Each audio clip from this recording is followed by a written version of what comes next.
First, I'd like to tell you about the sponsor of this video, Blast Brigade versus the Evil Legion of Dr. Creed. In Blast Brigade, you'll hot swap between 4 different characters, each with their own weapons and abilities to bring down Dr. Creed and his monstrous legion. In the demo, you can quick swap between Jeff with his grenade launcher and Shura with her sniper rifle and grappling hook. Blast Brigade's full version will feature over 10 different areas, 70 enemies, 13 boss fights, and more than 30 hours of gameplay. Blast Brigade will be available on Steam later this year, and next year on Epic Games Store, Nintendo Switch, PlayStation 4, PlayStation 5, Xbox One, and Xbox Series X and S. Blast Brigade has a free demo already released on Steam. I played it and personally found it pretty fun. If you're interested, I'll throw a link to it in the description below. And while you're there, wishlist the game to support the developers.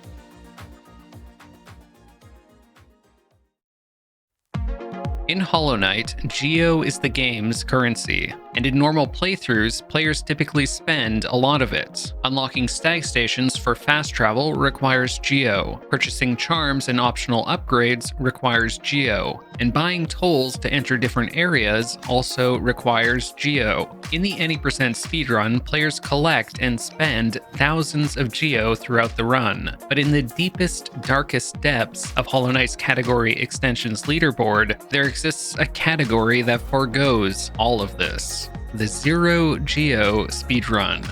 In the Zero Geo speedrun, players are tasked with beating the game without collecting even a single Geo. If they do, even by accident, the run is immediately over and the player must reset. And with Hollow Knight's bouncy geophysics, killing any enemy at all could potentially end the run. Furthermore, because the player cannot unlock stag stations, they must take an entirely different and far more challenging route through the game, navigating through Dark Deepnest not just once, but twice. Lastly, because it's a speedrun, if the player wants to do it quickly, they're going to have to take some risks. While this category is an interesting one, due to how punishing the speedrun is, very few players have ever attempted runs of it. To this day, only 5 players have ever submitted times to the leaderboard. Monsteller was the first person ever to complete a run of the category, and his run has been the world record for over 2 years. But recently, an experienced Hollow Knight speedrunner, Blue SR, attempted runs of the category himself, and impressively managed to finish a run as well. Blue is well known for being a competitive speedrunner who has achieved excellent times in numerous categories, most notably achieving the 3rd fastest time in 112% all Pantheon bosses, completing it in just 3 hours and 21 minutes. Blue also has a defeat of any Radiance under his belt, being the 10th player in the world to do so. He's given us permission to view and analyze his run for the purpose of this video, so that's exactly what we're going to do.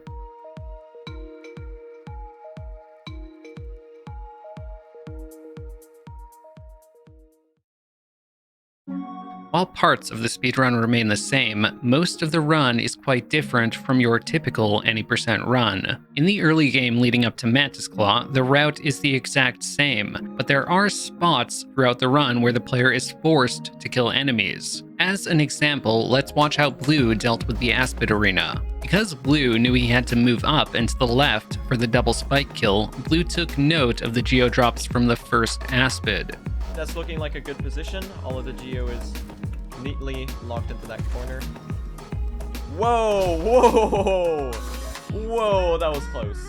In Hollow Knight, Geo spread upon killing enemies can be very unpredictable, and he nearly landed on top of one as he jumped onto the top platform. If he did, that would have marked the end of the run. False Knight surprisingly offers some challenge too. This is because when False Knight lands in his arena, all husks in the area are killed from the impact. These husks drop a total of 10 Geo upon death, 3 from the regular husks, of which there are 2, and 4 from the singular horned husk. But luckily, the horned husk spawned just past the gate on the left, meaning Blue only had to avoid the 6 Geo from the regular husks. Since this route uses the city crest, Blue fully defeated False Knight rather than using the shortcut out of the arena. But when False Knight destroyed the ground, Blue noticed that a Geo fell down with the boss. Okay, you see that piece of Geo? Don't step on that piece of Geo. In this run, attention to small details such as this is necessary. After collecting Vengeful Spirit in the Ancient Mound, Blue killed the Elder Balder, but the Geo completely blocked his path. One might think the player is trapped, but a tactical save and quit brings them directly back to the starting point, allowing them to instantly exit the Ancient Mound. On the way to Green Path, however, Blue accidentally killed enemies from force of habit as a speedrunner, but luckily avoided the Geo drops. Players deal with the Elder Balder before Green Path similar to the previous Balder, killing the enemy, then exiting and re-entering the room so that the Geo despawns. Because his Balder kills weren't the fastest, though, Blue lost a bit of time on this split. The run continued normally until Blue accidentally killed another enemy. In speedruns, players normally kill this obel to avoid having to maneuver around it. Blue dodged Geo to the left, but got very lucky to avoid Geo, which slid off the small platform overhead. To the left, a Geo piece made it extremely difficult to jump onto the next platform, so Blue accidentally fell down. Somehow, Blue landed perfectly in between two Geo which were off screen below him. Blue laughed it off, killing the Moss Knight from the right side so that the enemy was knocked back to the left where its Geo drops could be safely ignored. Blue killed Hornet and headed to Mantis Claw. In the Fungal Waste split, the movement strategies are almost the exact same as in any percent. Blue completed the Explosion Pogo and the Mantis Pogo afterward, making short work of the split. Once this is complete, the player normally saves and quits back to the Ancient Mound, making their way to the Dream Nail. But in this case, Blue instead navigated directly to the City of Tears. This is because Crystal Heart is a required item for the run, and the player cannot purchase Lumify Lantern to enter Crystal Peaks. In order to use the toll entrance to Crystal Peaks, the room must be illuminated by the Lumify Lantern. The player therefore has no choice but to enter Crystal Peaks using the Desolate Dive entrance. This means the player must enter Soul Sanctum for the Desolate Dive spell. Blue made quick work of Soul Sanctum's entry gauntlet, and used a lever skip to avoid having to fight the Soul Warrior. Because he cannot purchase Shaman Stone, Blue opted to collect Soul Twister before fighting the boss, and thanks to his experience speedrunning 112, swiftly defeated Soul Master, golding the Desolate Dive split and saving 12 seconds. Actually awful pattern. Wow, that last phase. But the exit out of Soul Sanctum is one of the most dangerous parts of the run. Using Desolate Dive to break these glass floors means diving through enemies, and these enemies drop Geo. Optimally, the player performs a precise glitch known as a fake dive. To do this, the player has to dive at the perfect spot so that the floor breaks but the player does not fall through it. But this is an inconsistent trick, and the player only has the soul to attempt it a couple of times. There is, however, another strategy they can use. It works because of how Geo explosions on enemy deaths function. When an enemy is killed, there's actually a very short period of time where their Geo cannot be collected. By diving through these enemies, their Geo explodes upward, meaning the player can pass through these Geo drops without collecting them. The dangerous part is that the Geo naturally falls down after, meaning it can catch up to the player and end the run in an instant. Furthermore, if the player hits the ground and finishes the dive, enemies on the ground will be hit by the spell's shockwave, potentially bouncing Geo directly onto the player. So Blue dove through the floor, killing the enemies, and performed a save and quit before he touched the ground. When returning after the save and quit, the glass floor is broken and he can proceed normally. Naturally, the issue with this strategy is that it's much slower than performing fake dives, because with fake dives, you don't have to save and quit. Unfortunately, there is an RNG component to fake dives, and Blue didn't manage to pull off a single one. Blue exited Soul Sanctum through the shortcut, avoiding the fight with the Soul Warrior again, and pulled off an impressive Walkling storage string on his way out. Soul Sanctum. Watch this wall cling storage.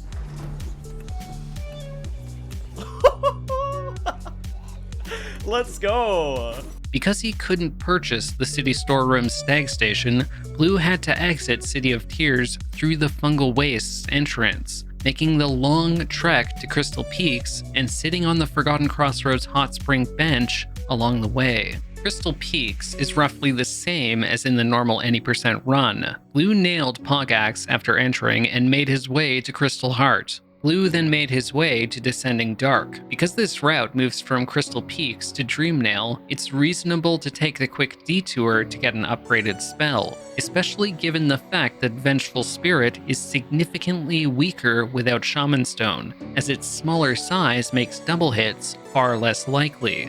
Blue expertly navigated through the Crystal Peaks Dark Room, collecting Descending Dark and picking up Dreamnail. After this, the route saves and quits all the way back to the Forgotten Crossroads Hot Spring. All the Dreamers are now accessible to the player, and the player must travel to them and then defeat the Hollow Knight. But due to the lack of stag stations, players must take an unorthodox route to do so, heading to Monomon first. This is because while they can't use stags, there's still another form of fast travel in the game: trams. By going from Monomon to Hera first, the player ends up in Deep Nest and can collect the tram pass to fast travel to the right side of City of Tears. This clever route means the player, who would normally defeat Lurien first, instead defeats Lurien last. Blue traveled to Umu and made quick work of the boss with Descending Dark, defeating Monomon shortly afterward. But Blue was about to enter the most difficult part of the run. He impressively completed Queen's Garden's Acid Skip, one of the most precise skips in the game, on the second try, but the Mantis Arena awaited him, where he had to kill 3 Mantis Petras to continue. In a normal speedrun, the runner can kill them with Shaman Stone empowered Vengeful Spirits before the enemies can even move. But because Blue didn't have Shaman Stone, he was forced to improvise to defeat them. This is an extremely dangerous part of the run. Okay. I'm gonna lure them like this. That's one. Is that both of them? Okay, we got through without picking up any Geo as well. Nice. But Blue skillfully dodged all the Geo and performed the Queen's Garden's damage warp to make his way toward Deep Nest. Blue navigated through the rest of Queen's Gardens, but without Lumafly Lantern, he had to make his way to Beast's Den, complete it, then backtrack all the way through the area to the hot spring, then collect the tram pass and save and quit back to enter the tram. This is a challenging route because most of it has to be done in the darkness. The worst part of navigating areas in the dark, however, is that without Lumafly Lantern, touching any hazard results in spawning you at the very beginning of the room. In other words, all hazard respawn checkpoints in the room are disabled while the room is dark. This makes mistakes in these segments extremely punishing. In Beast's Den, there are 2 Devouts which the player kills. While these Devouts are technically skippable, doing so is highly luck dependent and tricky to do. Because they're located in narrow tunnels, the player has to be very cautious when jumping over their Geo drops. Given that they drop so much Geo and the player is so late in the run, this can be extremely nerve-wracking. Blue, however, defeated both Devouts, avoiding their Geo and completing the area successfully. But an extremely difficult section of the run still remained. Most speedrunners can navigate the path to Beast's Den in the dark without too much trouble, but taking the path in reverse is a route most aren't familiar with. And the rooms the player must navigate are huge, meaning the player can easily lose 10 to 20 seconds from a single mistake. The wall, fall, dash. Jump over, get past the devout, C-dash. Bump into the wall, fall, dash to the side. In the second room, Blue unfortunately fell into spikes multiple times at almost the very end of the room, dropping down to just 1 health. Why does it dash me that way? I threw, chat. I can't do it, we've thrown. While Blue had been on world record pace up to this point, it appeared unlikely after this string of mistakes. It was a time loss of 40 seconds, but Blue continued the run, opting to complete the area on just 1 HP rather than heal, making it all the way to the hot springs with only 1 health. After taking the bench, Blue navigated to the tram pass, saved and quit back, and rode the tram to the City of Tears. Because of the lever skip in City of Tears Spire, Blue didn't have to kill any enemies along the way. After reaching the Watcher Knights, Blue absolutely demolished them. When using Descending Dark, the best possible pattern from the boss is for them to stack up, so that both of them can be hit with each cast. And that was exactly what happened, and Blue capitalized on it perfectly, melting the bosses and saving nearly 20 seconds in the split. That was almost hitless. Wow, okay. I'm gonna go ahead and say that world record is still doable. Thanks to this time save, as he defeated Lurien, Blue had made up the difference, and was less than a second behind Monsteler's world record. The player, however, has to take an awkward route to reach the Hollow Knight. Normally, the player would simply take the King Station Stag to Dirtmouth and enter the Black Egg Temple. The player is instead forced to navigate to the right side City of Tears, move up through the Resting Grounds, and then take the Resting Ground Stag. The Resting Ground Stag, unlike most, is unlocked by a lever rather than through a payable toll, and the Dirtmouth Stag is always unlocked by default. After Blue fast-traveled to Dirtmouth, he was just screens away from the final boss. But in order to have a chance at the world record, he would need to have an excellent fight. Blue entered the Hollow Knight fight and started off with extremely clean play. Naturally, because he had an unupgraded Nail, Vengeful Spirit, and Descending Dark, the fight was very much focused on optimal use of Descending Dark, but it's not quite as easy to perform as one might think. Descending Dark is a spell with 3 hitboxes: a shockwave as soon as the player hits the ground, a larger shockwave that expands out a moment afterward, and also a hitbox that damages anything the player touches during the dive itself. While the shockwaves are usually easy enough to land, ensuring that the enemies are hit by the dive hitbox each time results in a 25% increase in damage, as it deals 15 damage out of a potential total of 60 with all 3 hits. As you watch the fight, you'll notice Blue took care to hit the boss with the dive hitbox as much as possible, and despite the mobility of the boss, landed Descending Dark at practically every opportunity. Unfortunately, the Hollow Knight teleported before its final scream, leading Blue to narrowly miss the Scream Skip. Scream Skips are tricks where the player intentionally damage tanks after a scream occurs, which results in negating the stun effect screams normally apply to the player. After all, whenever you take damage, you lose control of your character, and then the game grants you control once again. On this boss, these Scream Skips are done by dashing to a precise location above the boss, leaving the player to get stunned from the scream, then fall into the boss and take damage. But if the Hollow Knight is too far from the center of the arena when it decides to advance to the next phase, it will teleport before performing the scream. This resulted in a small time loss of a few seconds. Just moments later, Blue defeated the boss, uncertain whether he had achieved the world record. Is that it? Did we get it? I don't know if we got it.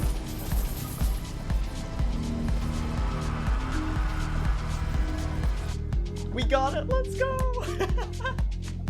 Let's go! Yeah! But thanks to an extremely clean late game after Deep Nest, he finished the run with a time of 44 minutes and 4 seconds, narrowly dethroning Monsteler's world record of 44 minutes and 9 seconds. It stands as a strong testament to Blue's skill that despite his mistakes in Deep Nest, he was still able to take the world record. And that is my explanation and analysis of Hollow Knight's Zero Geo speedrun. Personally, I find this to be a very interesting route that likely still has room for optimization. I'm curious to see whether if, in the future, the route ever receives any significant changes, but simply completing a run in this category is impressive enough on its own. If you'd like to see more of Blue's Hollow Knight content, consider following his Twitch channel where he streams regularly, or subscribe to his YouTube where he posts videos of his challenges and speedruns. Thank you so much for watching.